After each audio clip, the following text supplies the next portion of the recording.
E às vezes Deus não faz as coisas do seu jeito, mas você tem que confiar que Ele está fazendo do jeito dele.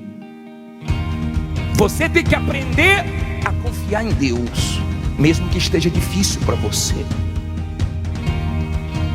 Quando você firma uma aliança com Deus, é diferente.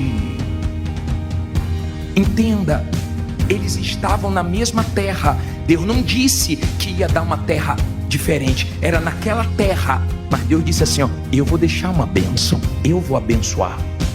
Pessoal, quando você trabalha, mas quando Deus te abençoa, todo mundo começa a ver o sobrenatural na sua vida.